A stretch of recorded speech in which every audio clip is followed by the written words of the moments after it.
There are 6 months left until 2027. In those 6 months, you can transform your life or just get 6 months older. The time passes either way. Remember the goals you set in January? The person you promised yourself you'd become? Half the year is gone. If nothing has changed yet, know that the transformation is still possible. In this video, I'll show you where it actually starts and give you a practice that will kickstart the transformation within. So where does transformation actually start? It doesn't start with your habits, not your schedule, not a 5 a.m. routine. It starts inside you with a decision. Nobody wakes up and runs a marathon. First, there's a moment on the couch where they decide. The run comes after.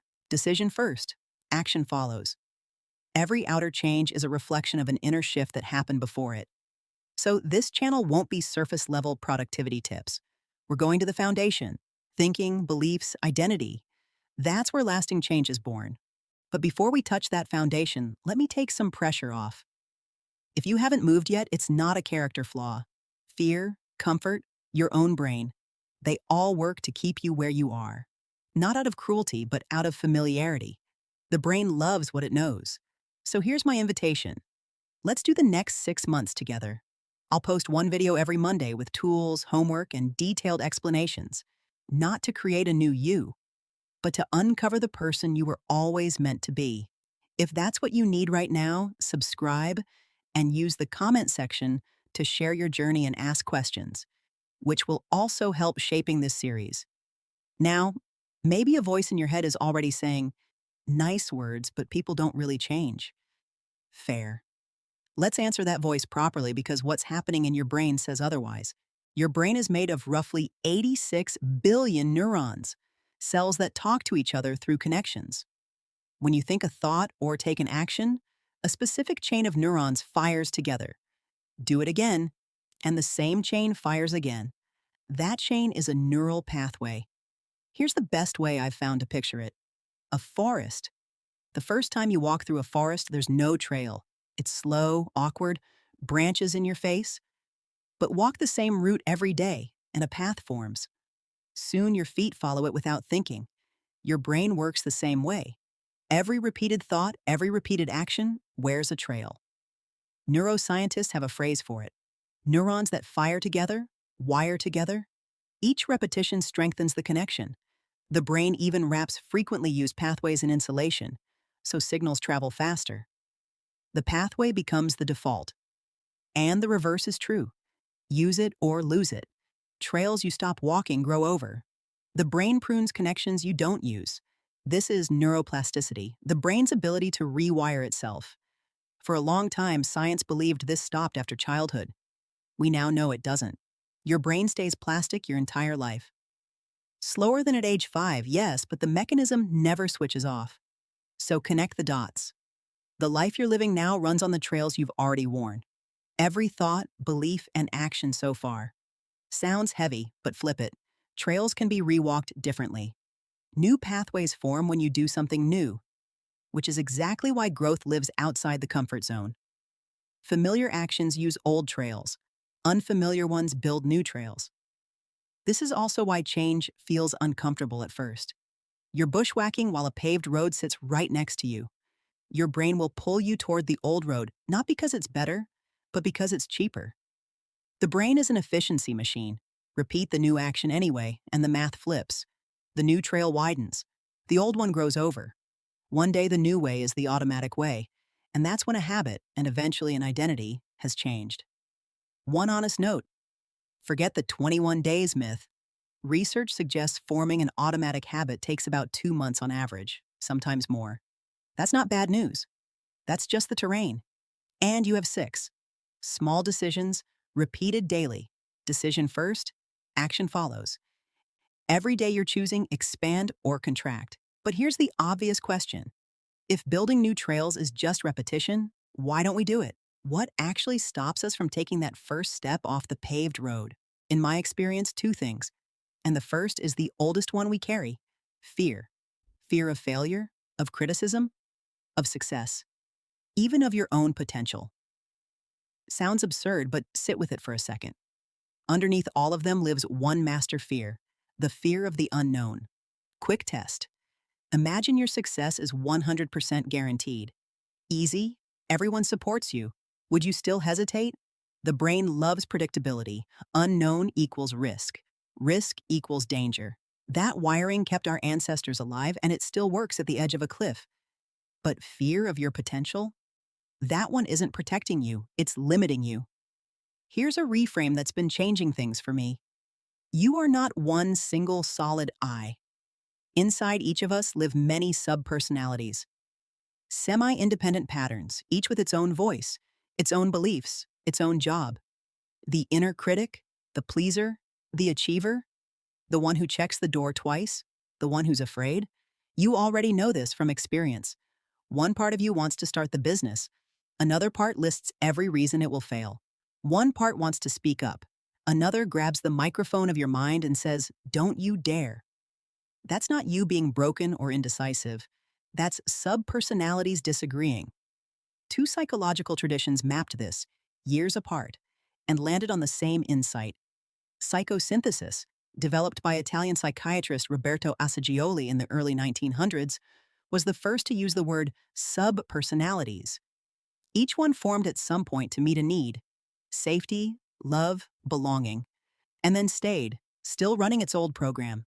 Assagioli's key move is called disidentification, and it fits in one sentence: I have fear, but I am not my fear. Say that slowly. Feel the difference. I am afraid fuses you with the fear. You disappear into it. A part of me is afraid creates a gap, and in that gap, you get to choose. Because behind all the subpersonalities, Assagioli said, there's an observing center, the one who can notice the fear. That noticing self is never the frightened one. Internal family systems, developed by Richard Schwartz decades later, describes the same inner world as, literally, a family. In IFS, your subpersonalities fall into roles: protectors, the managers of your inner world; perfectionism, control, self-criticism, the voice that says, "Don't try, you'll embarrass us." They work proactively to keep pain from ever reaching you. Exiles, the young parts those protectors are guarding, the child who was laughed at, the teenager who was rejected. They carry the original wound, locked away so you don't have to feel it. And at the center, the self, calm, curious, compassionate, clear. The self is not afraid. The self knows your worth. IFS says the self is never damaged, only crowded out when loud protectors take over. Now here's what changes everything about fear. Your fear is almost never trying to hurt you. It's a protector, usually standing guard over a much younger exile. When fear screams, "Don't put yourself out there," what it often means is, "Remember what happened last time we were seen? I won't let that happen to us again." It's not sabotage, it's an outdated bodyguard still fighting a war that ended years ago. Which means the way through is not to fight the fear, silence it, or crush it. Every protector pushed away pushes back harder. The way through is to turn toward it, from the self, with curiosity instead of resistance. And this is why the practice you're about to do works. Giving the fear a shape, a name, an age isn't just imagination. It's disidentification in action. You're stepping back into the observing self and meeting a subpersonality face to face. Neuroscience backs the mechanism, by the way. Simply naming an emotion measurably calms the brain's alarm system. Name it to tame it. So, let's meet yours. Do this with me now or save the timestamp. One thing before we start: go gently. If what comes up feels too big, that's not failure. It's a sign it deserves more support than a YouTube video. And reaching for that support is strength. Sit or lie down. Close your eyes. A few deep breaths. Bring to mind something that triggers fear, not physical danger. Speaking on stage, being criticized, failing at something that matters. Where do you feel it in your body? Put your attention there. Now imagine the fear gently separating from you. See it in front of you. Does it have a shape, a color, a name, an age? Observe it with curiosity. What does it want? Ask it, silently or out loud. Then tell it, I see you. You're not alone, and you never were. Thank you for keeping me safe, but I'm grown now. I know how to take care of us. Add anything that feels like adding. Stay with it for a moment. Notice how it responds. Maybe it softens. Maybe it doesn't yet. Both are fine. You don't need to fix anything today. Being seen is enough for now. And before you leave, let it know you'll come back. This isn't goodbye. It's the first conversation. Take one more deep breath, and when you're ready, open your eyes. You can use this practice for any subpersonality you want to work with. Felt strange the first time? The fear didn't soften? That's normal. Some subpersonalities have been on guard for decades. They don't usually relax after one conversation. The goal today wasn't to change it. It was to meet it. The more you return, the more you can pause when fear shows up, recognize it. A subpersonality is afraid, not me, and respond from the self, from choice instead of panic. But fear has a quieter cousin. It doesn't scream. It doesn't stop you in your tracks. It makes plans. It double checks. It keeps everything neat, predictable, managed. And that's exactly how it holds you back. I'm talking about the need to control everything. Losing control, even the idea of it, feels unsafe. Like fear, this usually has roots in the past, a controlling environment, responsibility too young, being the emotional anchor for parents who couldn't hold that role themselves. Some structure is healthy. Pay your bills. Keep routines that support you. But constant control creates a ceiling. It closes the door on anything outside the life you've already imagined. And here's the part that hit me hardest. That imagined life is built on beliefs about what you can and can't have. Beliefs that might not even be yours. I grew up in a working-class family. Whenever I shared a big dream with my mother, she'd pull me back. That's for rich people. You need to know the right people. Take off those rose-colored glasses. She wasn't being unkind. She was protecting me from her own beliefs. But those beliefs didn't work for my understanding of life. But I absorbed her version of reality and carried it into adulthood like my own. It shaped what I believed was possible for someone like me.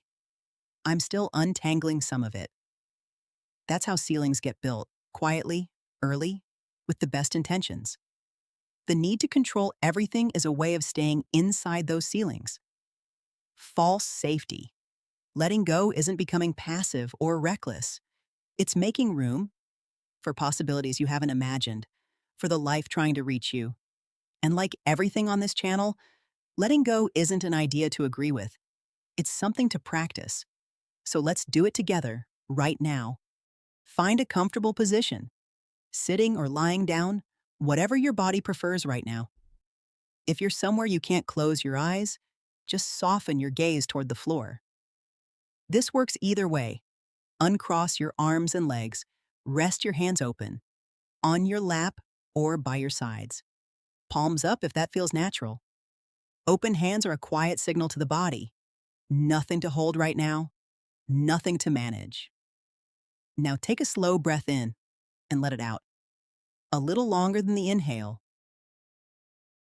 Again, in, and a longer, softer out.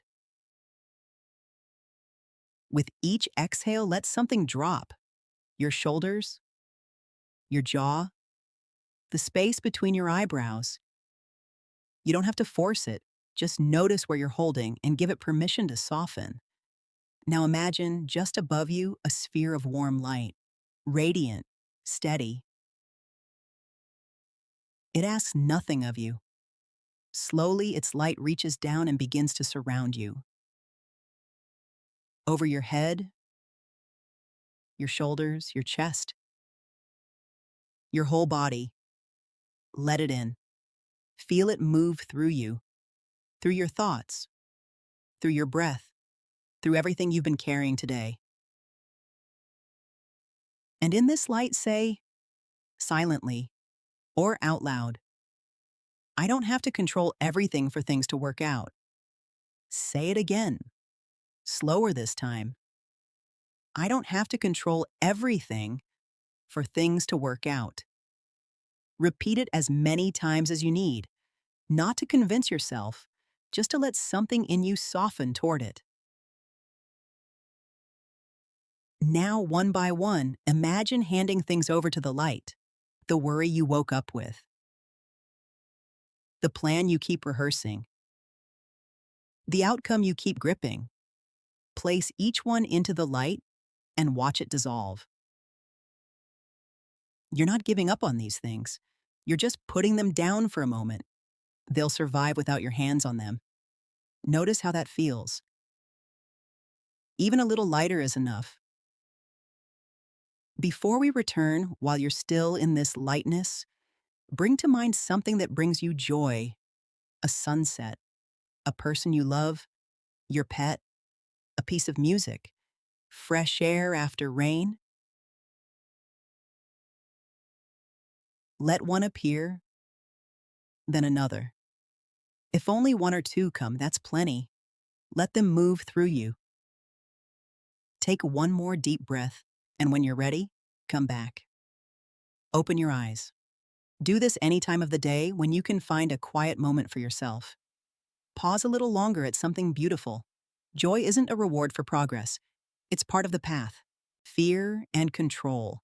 Two subpersonalities, both trying to keep you safe, both keeping you small. Now you know how to meet them.